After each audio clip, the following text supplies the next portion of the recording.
Hi, I'm Rachel Barton Pine, and welcome to 24 in 24, Concertos from the Inside. Today we're going to be talking all about the Khachaturian Concerto. I would say one of my favorites, but actually every single one in this series is one of my favorites, plus many others, but this is indeed one of my favorites. If you're like many families right now, you can't exactly get a babysitter and go on a date during quarantine, so we're enjoying a family Valentine's Day, and in fact, this is the perfect concerto for celebrating the love of family, because Khachaturian wrote it while his wife was pregnant and about to give birth, and he has this lovely quote, which you can find if you go to your chat bar.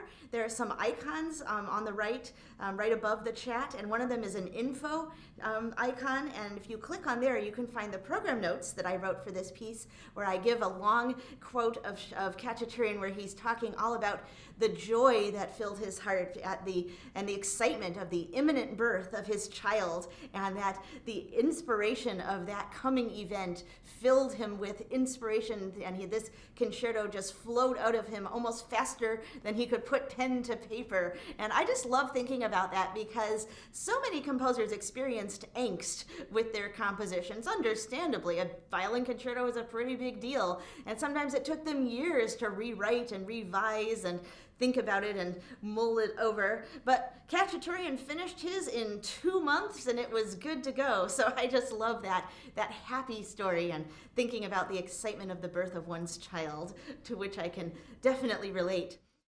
One of the reasons I loved it as a kid was because of the opening riff.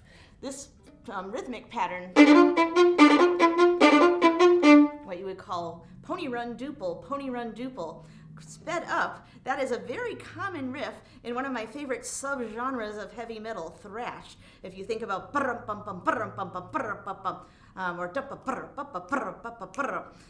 actually, if I played it a little bit faster, it would literally sound like an Armenian composition. Then he has his secondary theme, which is melodic.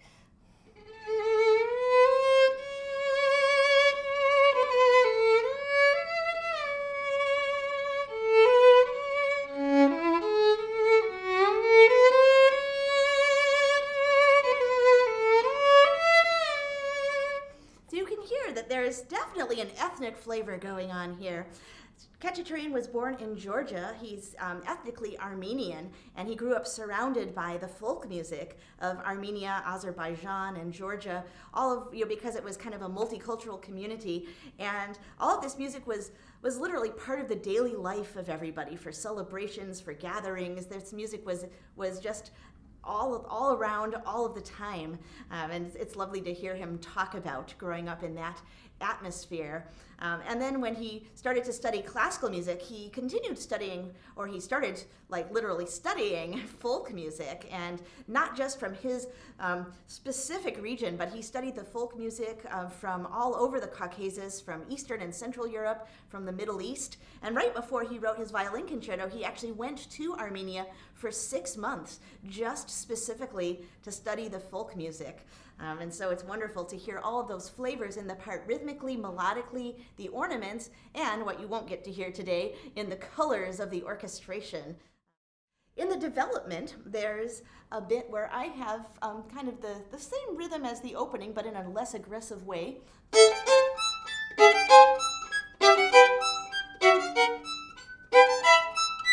But while I'm doing it, the orchestra, specifically the cello and horn, are playing the second melody, the da da da da da da da da, while I'm playing. So it's a nice combining of two melodies, which is a bit unexpected. I love it. Basically, the clarinet and I play back and forth.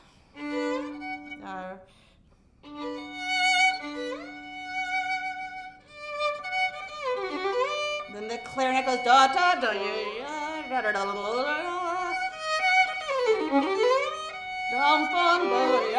da da.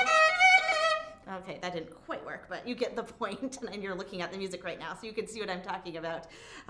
Yeah, so it's always one of those moments that you practice a little bit extra, maybe during rehearsal break, or take a little bit of time before rehearsal to just work things out with the clarinet. And Khachaturian didn't provide a lot of dynamic gradations or anything like that, but obviously it would be boring if you played every measure the same, so the way that I do it is start a little hesitatingly.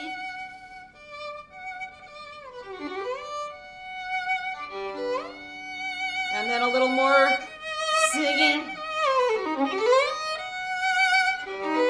And then more emphatically.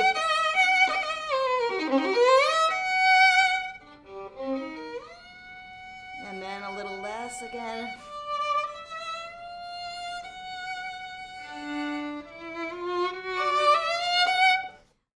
Just like Khachaturian had no angst when writing his concerto, really the opposite of angst, just total joy, and it just flowed right out of him. He also had no arguments with his dedicatee. So many violin concertos, it's like the dedicatee rejects it and asks for all these revisions, and then the composer doesn't like the revisions, and they go back and forth and have such a stressful time of it. Well, this was also a happy scenario where Oistrakh said, "Hey, great concerto, I love it. Let's premiere it," and that was that. So if only everything in life could be such smooth sailing as the creation of the Khachaturian Violin Concerto.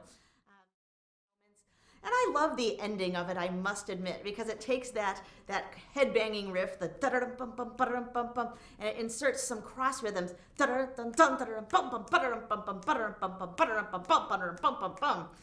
which I think is so awesome, and I even love the note leading up to it.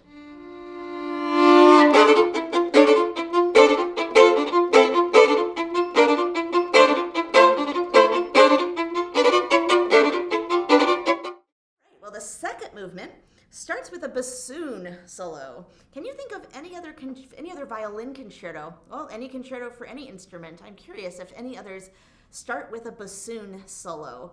Definitely not too many, and definitely none that I can think of from the violin concerto repertoire that I've ever played.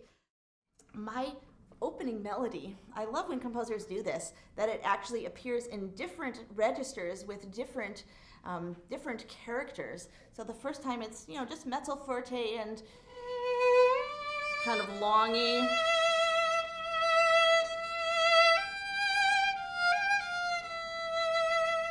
Later it's an octave higher, very passionate.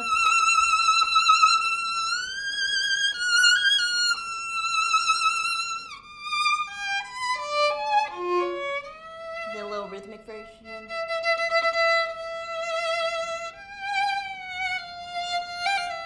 More of his melismas. And then towards the end, it actually is on the G string.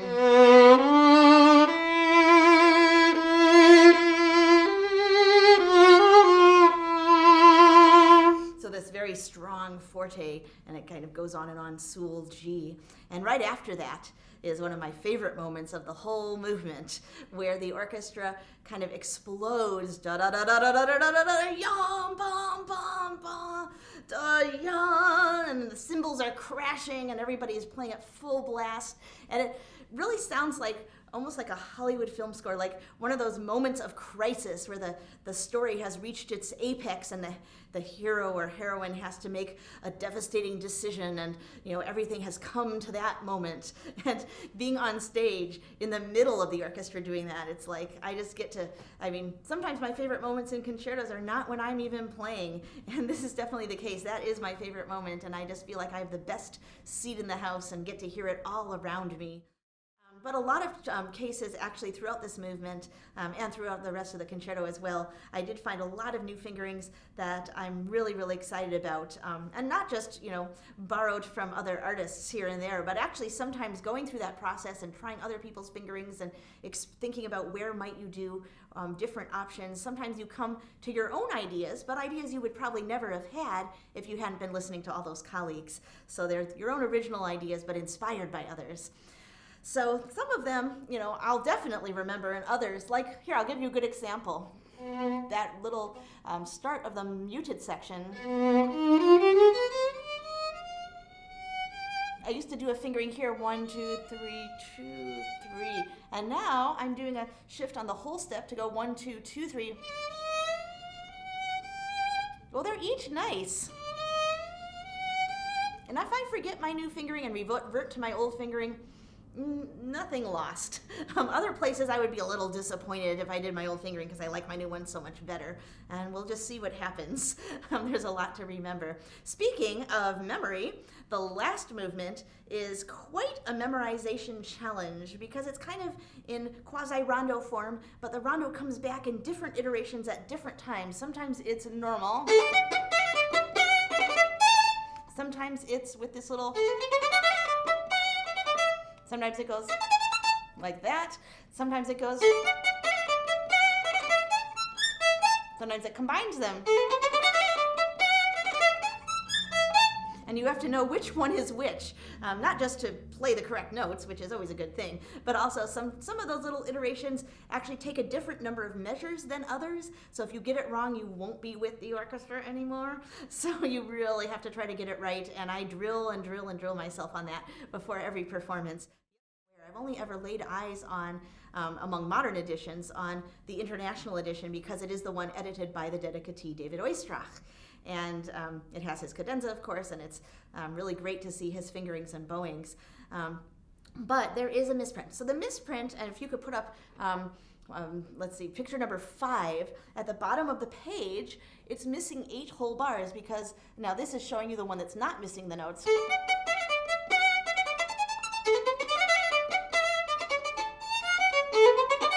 So there's a first ending there, and then it loops back around. Well, in the orchestra score, it actually is not missing the 8 bars. So if you're trying to solo this with an orchestra and you play the international edition with its missing 8 bars, then you're just going to be 8 measures off from the orchestra by the time you've played this spot. And it's definitely not one of those little, Leopold Auer cuts in the Tchaikovsky last movement. Because why would Oistrakh have cut just 8 bars one time? It makes no sense. So it's definitely an honest-to-goodness misprint. But picture number 8 shows the coda of this movement when the cellos are playing that same melody yet again. Must have been his favorite one in this whole piece. And I'm doing...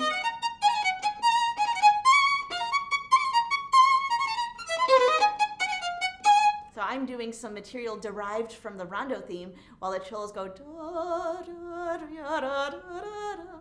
So another layered theme thing. So the first time, turn, turn. The second time, no turn, turn. So sometimes he's got to turn one time and not the other time. Now, of course, this is exactly what you would do if you were playing folk music. You would never do the same ornaments twice. You just kind of throw one in here, throw one in there. You have a natural inclination towards variety. But because this is a composed piece and the ornaments are being dictated, it's really, really hard to remember where a turn goes and where a turn doesn't go and which time is which way. And sometimes I feel like I'm never going to get it quite right. But I do a lot of Scottish fiddling, of course.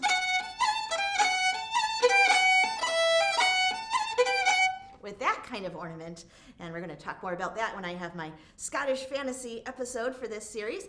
But every once in a while, if I've been doing a lot of Scottish fiddling, I have to remind myself not to flick my Khachaturian ornaments, because ornaments can be percussive or they can be melodic. And these should not be.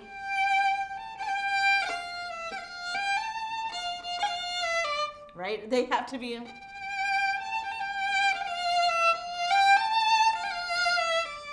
So I always have to keep an eye on that, whether they're accidentally coming out with the wrong folk music flavor.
then I'll jump over to the Zoom and take any additional questions that you have. By the way, speaking of questions, I want to encourage all of you to send in your questions. If you send a question, you get a free ticket to that episode, which is also usable for video on demand after the show airs. And we've got lots of great concertos coming up. Brahms, the Saint-Georges Major, Prokofiev 1 and 2, Dvorak, Mozart G Major, D Major, and A Major, Lalo Symphony Espagnole, Korngold, Bruch G Minor and Scottish Fantasy, Paganini 1, Saint-Saëns 3, Vivaldi 4 Seasons, Shostakovich 1, Vinyavsky 2, and Sibelius. Lots more concertos to come, and you can always send in questions about multiple concertos. You don't have to pick just one. You can send them in as an audio track, as a video, if you're feeling like you want your video to be seen in public, which most people do, I think. Landscape of view is preferred. Thanks for watching today, and if you're watching this on February 14th, I hope you enjoy the rest of your Valentine's Day or non-Valentine's Day, as the case may be. See you next week.